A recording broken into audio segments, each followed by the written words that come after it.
Hi everyone, welcome back to my channel.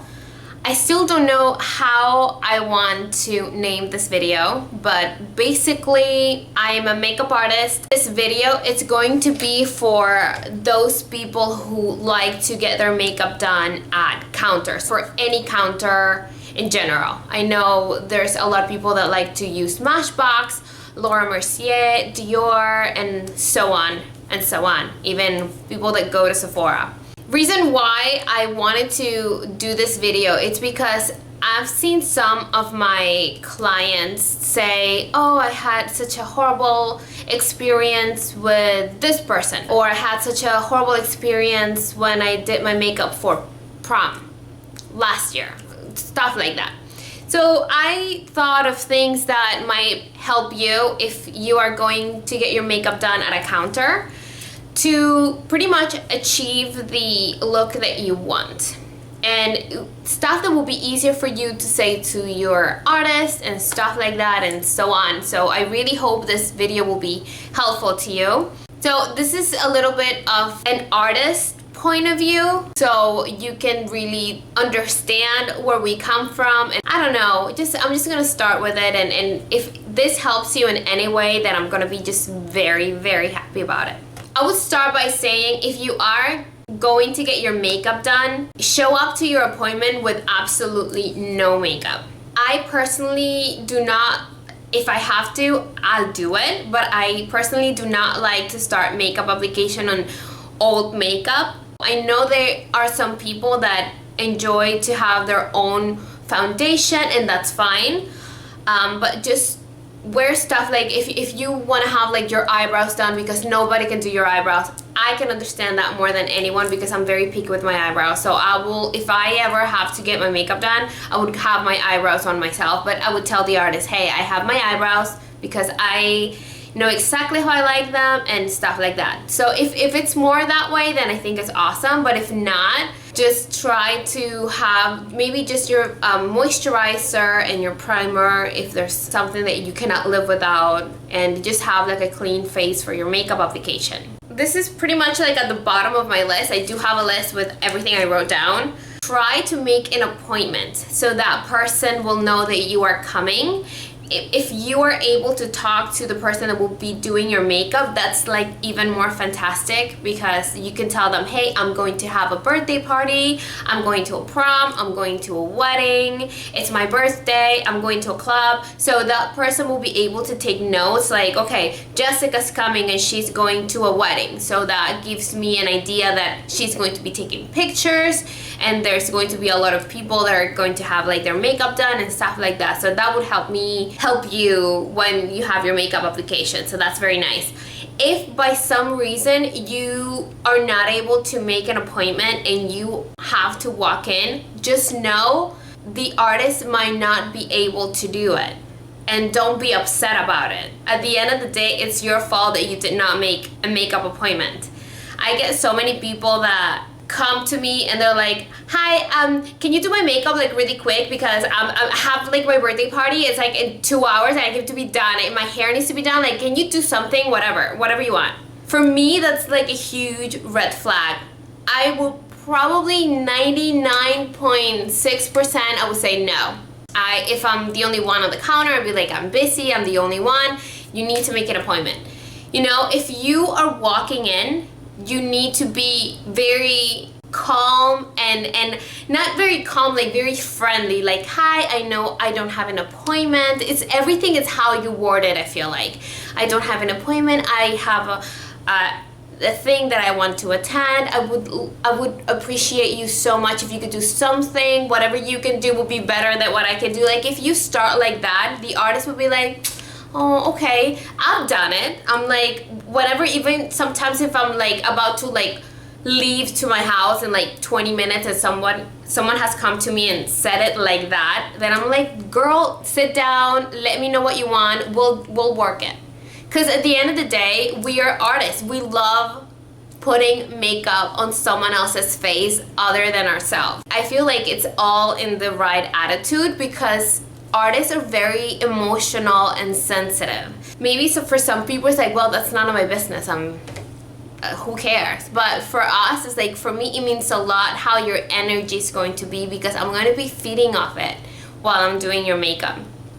Maybe I'm just spiritual like that, I don't know. Something else that I feel like people shouldn't do, and I feel like it's very disrespectful, is when you're on your phone. Like, if I'm doing your makeup and I need you to look up and you're like this, put the freaking phone away. Like, don't be so disrespectful. Otherwise, why don't you just do your makeup at your house and you can text whoever you want to text? Come on. I just want 30 minutes of your time, 45 minutes of your time, and then you're out. Like, seriously, you're slowing me down to get you ready for whatever you want to do. Like, don't do that. It's so rude. Unless you have a phone call and you tell the artist, oh, I'm sorry, I need to take this, or give me 1 second, I'm gonna send this quick text. I feel like I'm gonna say this a lot throughout this video, but everything is how you word it. If you have a friend that's gonna come to you and pretty much stay with you while you're getting your makeup done, make sure they're not on top of the artist. Like, sometimes I'm doing someone's makeup and their friend is literally next to me. I have anxiety, and I just don't like people, like, if I can touch you while I'm doing this, then you're too close to me and I need you to, like, go sit down somewhere else. Also, I see, like, people that are getting their makeup done and they have their friend, they're like, oh, how's it looking? Is she doing a good job?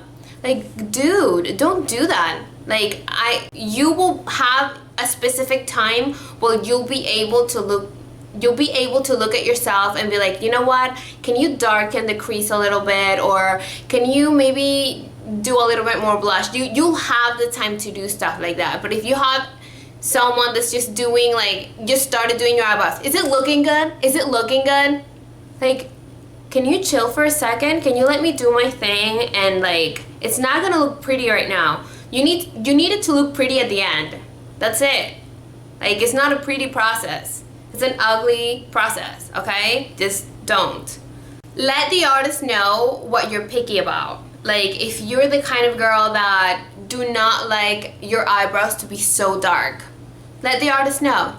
Hey, you know what? My eyebrows, try to keep them, like, really light, because I really don't like the contrast. Just say stuff like that. You just don't keep your mouth shut, and then the artist is going to do one thing, and then you're going to be like, oh, she was so bad. Oh my gosh. Like, she does not, I don't know where she learned how to do makeup. Like, you have to, like, say stuff, because what you think looks nice on you is not what I think looks nice on you.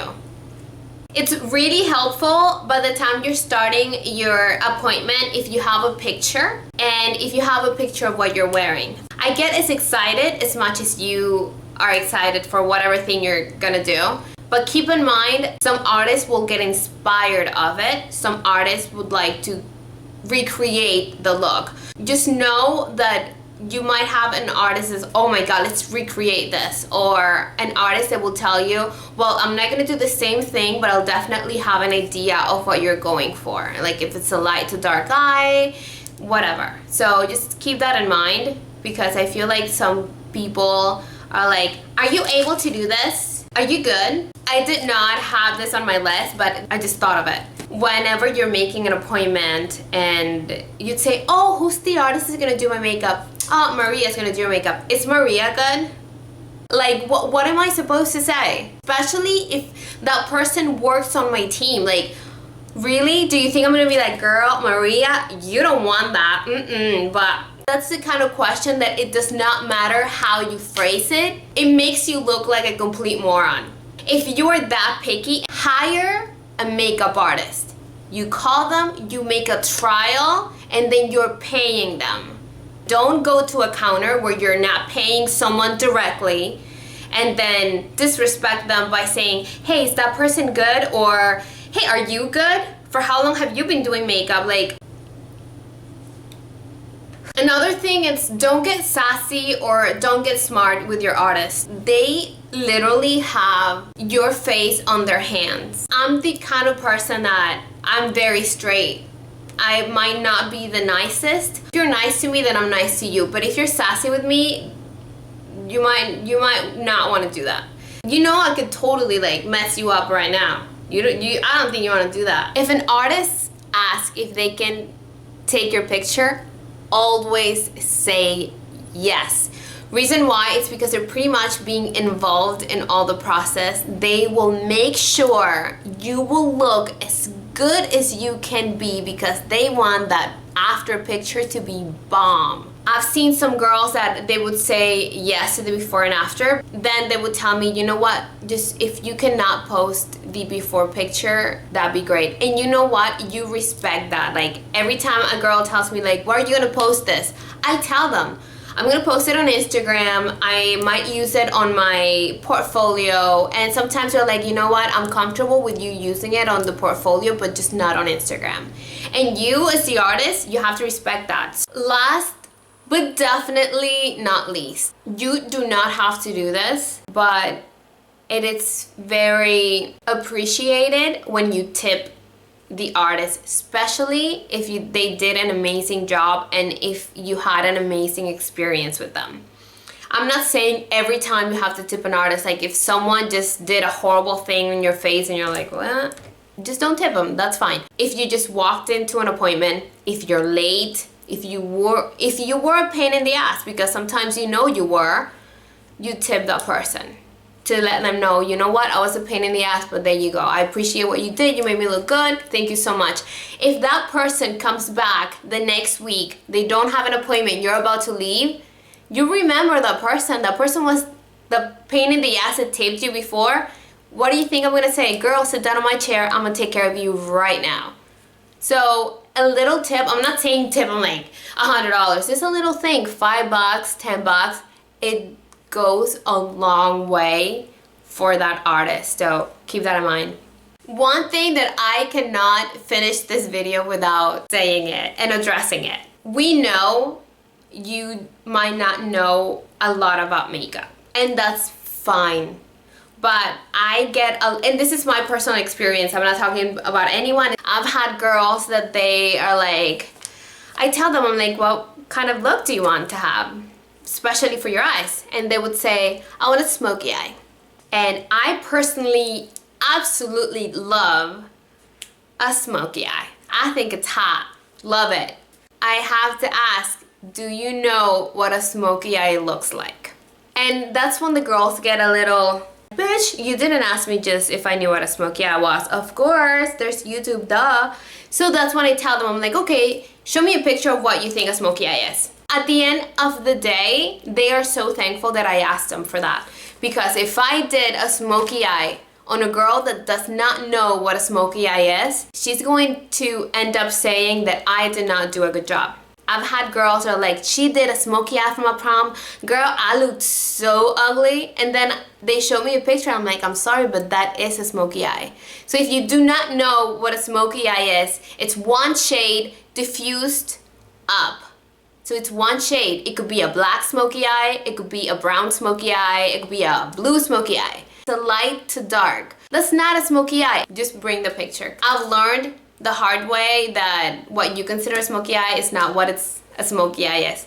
Sorry. So I pretty much don't want you to feel like, oh my god, there's so many things I cannot do or can do when I'm getting my makeup done. It's just makeup. Have fun with it. I feel like some people take it so seriously. At the end of the day, makeup is fun. We want to make you feel like you are bigger than Beyonce. Like, just let us do what we do and help us do the best that we can. I hope you enjoyed this video. I hope this was helpful to you. Let me know down below if you've had a horrible experience at a counter or if you had a great experience at a counter. I want to know. I've definitely had disgusting experiences at counters, especially because sometimes counters do not have makeup artists. They just have salespeople. So you have to be careful with that too. Oh my god, it's so complicated. Why is makeup so complicated? Give me a thumbs up if you enjoyed this video. Thank you so much for stopping to my channel today. Don't forget to subscribe for more, and I'll see you on my next video. Bye!